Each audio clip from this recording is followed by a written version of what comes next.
Okay, let's continue. Question number 34, mitral valve का दूसरा नाम क्या होता है? माइट्रल वॉल्व को कहा जाता है बाइकस्पिड वॉल्व। ठीक है, बाइकस्पिड वॉल्व हमारे पास जैसे ये हार्ट है, ये एट्रियम है और ये वेंट्रिकल्स हैं। जो हमारे पास राइट एट्रियम राइट वेंट्रिकल होता है उसको जो अलग करता है वो बाइकस्पिड वॉल्व होता है या फिर माइट्रल वॉल्व होता है।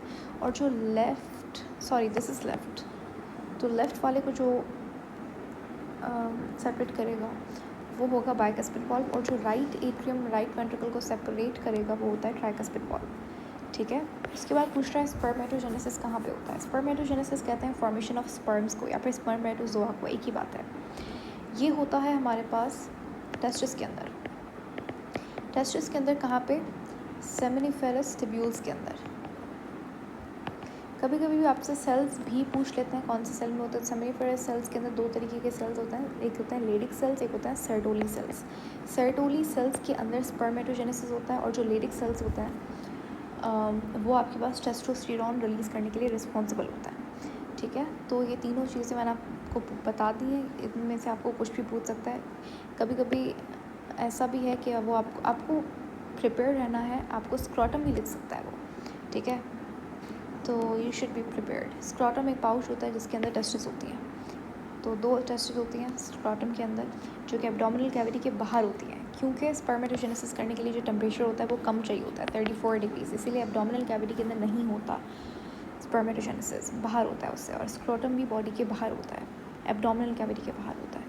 फिर है स्पर्मियोजेनेसिस। स्पर्मियोजेनेसिस कहते हैं मैचुरेशन ऑफ स्पर्मेटोजोआ या फिर स्पर्म का मैच्योर होना, उसे कहते हैं स्पर्मियोजेनेसिस। असल में कॉन्सेप्ट क्या है? कॉन्सेप्ट ये है कि स्पर्मेटोजेनेसिस जो है ना वो स्पर्म की फॉर्मेशन को कहा ही नहीं जाता। ये तो हम ऐसे ही कन्वीनियंस के लिए बोल देते हैं, लेकिन असल में स्पर्मेटोजेनेसिस होता है फॉर्मेशन ऑफ स्पर्मेटिड्स। स्पर्मेटिड की फॉर्मेशन को स्पर्मेटोजेनेसिस कहा जाता है। और स्पर्मियोजेनेसिस हमारे पास स्पर्मेटिड का कन्वर्ट होना स्पर्म के अंदर, स्पर्मेटिड की मैचुरेशन को स्पर्मियोजेनेसिस कहा जाता है। और ये होती है एब्डोमिनल कैविटी के अंदर, एपिडिडाइमस के अंदर। एपिडिडाइमस हमारे पास क्या है? एक ट्यूब लाइक स्ट्रक्चर है जो कि स्पर्म्स को कंडक्ट करती है, और यहाँ पे मैचुरेशन ऑफ स्पर्मेटिड्स भी होती है, यहाँ पे स्टोरेशन ऑफ स्पर्म्स भी होती है थोड़े टाइम के लिए। और ये ट्यूब फिर जाती है वाजा डेफरेंस के अंदर, और फिर यूरेथ्रा के अंदर स्पर्म्स इजैक्यूएट के थ्रू आउट हो जाते हैं बॉडी से। उसके बाद thickest layer of female reproductive system कौन सी होती है? वो होती है आपकी मायोमीट्रियम। यूट्रस की लेयर है, यूट्रस की 3 लेयर्स होती हैं, एंडोमीट्रियम, मायोमीट्रियम और मायोमीट्रियम।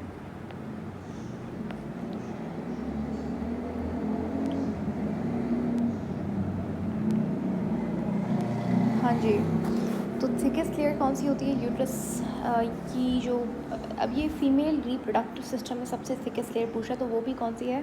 मायोमीट्रियम। मायोमीट्रियम वो लेयर होती है आपके पास यूट्रस की, जो कि मिडल लेयर होती है, मसल से फॉर्मेशन इससे बनी हुई होती है, स्मूथ मसल्स होते हैं, और ये वो इम्पॉर्टेंट लेयर है during the time of parturition labour. ये वाली जो लेयर होती है ये कॉन्ट्रैक्ट करती है, इसके अंदर बहुत हैवी क्रैम्प्स एंड कॉन्ट्रैक्शंस होती हैं, जिसके थ्रू जो फीटस होता है वो मदर की बॉडी से बाहर चला जाता है। Question number 38, hormones pass in blood. अब हार्मोन्स हमने आपके पास सुना होगा कि ब्लड के अंदर चले जाते हैं।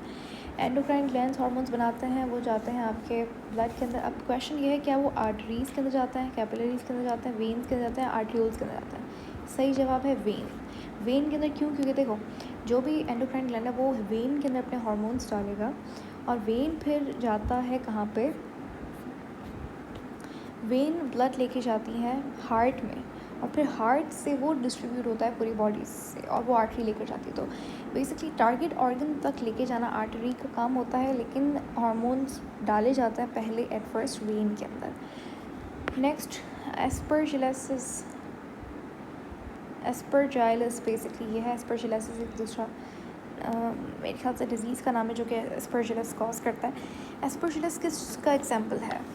क्या ये एक फंजाई है? या फिर ये एक एल्गा है? व्हाट डू यू थिंक कि आपके पास एस्परजिलस क्या है?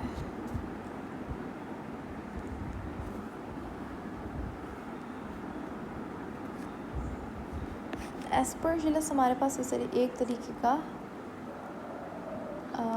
चलो मैं आपको ऑप्शन दे दूँ यहाँ पे, क्या ये एल्गा है या फिर फंजाई है?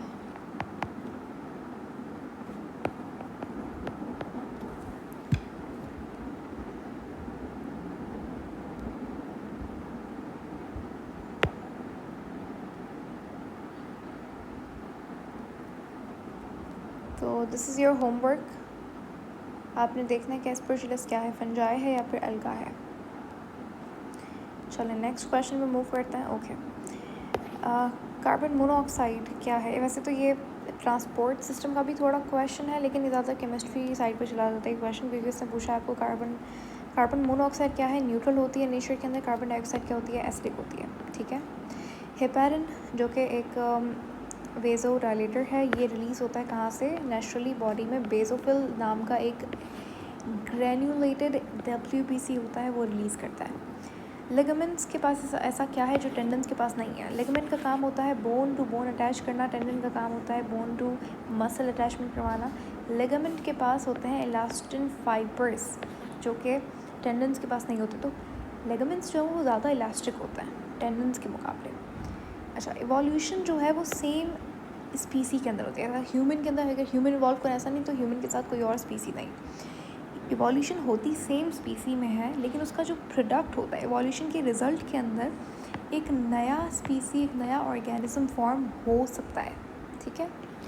डेंड्राइट्स क्या होते हैं? डेंड्राइट्स नॉन माइलिनेटेड होते हैं, उनके ऊपर माइलिन शीट नहीं होती। ये हमारे पास सेल बॉडी है, ये एक्सॉन्स है, ये एक्सॉन टर्मिनल्स आ गए, ये डेंड्राइट्स हैं। डेंड्राइट्स के ऊपर माइलिन शीट नहीं होती, एक्सॉन के ऊपर माइलिन शीट होती है। ब्लड प्रेशर रिसेप्टर्स हमारी बॉडी में क्या कौन से होते हैं? बैरो रिसेप्टर्स। इनका काम होता है ब्लड प्रेशर, क्योंकि प्रेशर है तो बैरो वर्ड यूज़ कर रहे हैं, बैरो रिसेप्टर्स होता है। पेन रिसेप्टर्स बॉडी में होते हैं, उन्हें नोसिसेप्टर्स कहा जाता है, नोसिसेप्टर्स। टच रिसेप्टर्स जो कि स्किन के अंदर होते हैं, वो होते हैं मेसनर्स कॉर्पसल्स। प्रेशर के लिए जो रिसेप्टर्स होते हैं स्किन के अंदर, वो होते हैं पेसिनियन कॉर्पसल। ठीक है। ऑस्मो रिसेप्टर्स कहाँ पे पाए जाते हैं? हाइपोथैलेमस के अंदर। माइलिनेटेड शीथ जो होती है, माइलिन शीथ, वो बनी हुई किससे, कौन तरीके की सेल से होती है? श्वान सेल से। रेस्टिंग पोटेंशियल हमारे सेल का क्या होता है? -70 मिलीवोल्ट होता है। एक्टिन और एक्टिव पोटेंशियल क्या होता है? +30 मिलीवोल्ट। ठीक है। अच्छा, जो सेल होता है उसके अंदर जो है वो पोटेशियम आयन बहुत ज़्यादा होता है अबंडेंस के अंदर, और बाहर सबसे ज़्यादा जो बाहर आयन पाया जाता है वो होता है सोडियम पॉजिटिव। अंदर पोटेशियम सबसे अबंडेंट होता है, बाहर सोडियम होता है। पूछा जा रहा है कि पोटेशियम जो है वो अंदर कितना टाइम ज़्यादा है बाहर वाले फ्लूइड से? तो सही जवाब क्या होगा यहाँ पे? हाँ जी, पोटेशियम कितना टाइम ज़्यादा होता है? 30 टाइम्स। और यही क्वेश्चन अगर आपसे पूछे कि सोडियम कितना टाइम्स ज़्यादा होता है अंदर वाले फ्लूइड से, तो 10 टाइम्स। पोटेशियम 30 टाइम्स होता है, ये वाला क्या कितने टाइम्स होता है? 10 टाइम्स होता है।